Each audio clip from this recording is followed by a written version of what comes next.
ঢাকেশ্বরী মন্দির, যা বাংলাদেশের জাতীয় মন্দির হিসেবে পরিচিত, শুধু একটি ধর্মীয় স্থানই নয়, এটি আমাদের সংস্কৃতি ও ঐতিহ্যের প্রতীক।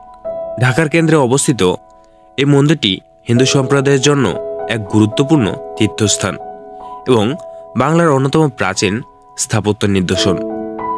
ঢাকেশ্বরী মন্দিরের ইতিহাস প্রায় 800 বছরের পুরনো। ধারণা করা হয় 1200 শতকে সেন রাজবংশের রাজা বল্লাল সেন এই মন্দিরটি নির্মাণ করেন। ঢাকেশ্বরী নামের অর্থ ঢাকার ঈশ্বরী বা ঢাকার দেবী। এটি মূলত দেবী দুর্গাকে উৎসর্গ করে নির্মিত হয়েছে।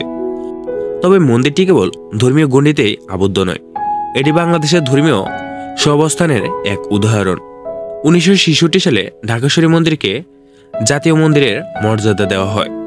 এর কয়েকটি গুরুত্বপূর্ণ কারণ হলো, এটি বাংলাদেশের অন্যতম প্রাচীন মন্দির, যা শত শত বছর ধরে হিন্দু ধর্মের উপাসনা ও সংস্কৃতির চর্চার কেন্দ্র। ঢাকেশ্বরী মন্দির শুধু ধর্মীয় স্থানে নয়, এটি হিন্দু সম্প্রদায়ের প্রধান মিলন স্থান। এখান থেকে ধর্মীয় উৎসব ও সামাজিক কার্যক্রম পরিচালিত হয়।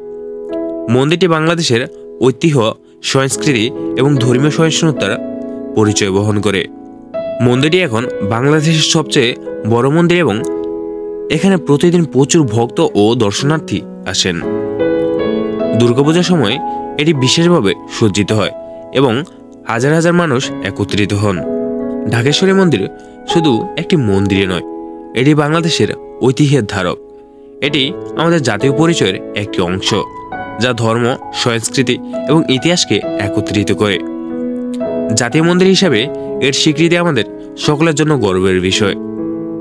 ঢাকেশ্বরী মন্দির আমাদের ইতিহাস, ঐতিহ্য ও ধর্মীয় সম্প্রীতির প্রতীক। এটি কেবল একটি মন্দিরে নয়, বরং একটি জাতির ঐতিহ্য। আপনি যদি বাংলাদেশের ইতিহাস ও সংস্কৃতির গভীরে যেতে চান, তবে ঢাকেশ্বরী মন্দির আপনার দর্শনের তালিকায় থাকা অবশ্যই উচিত। ধন্যবাদ।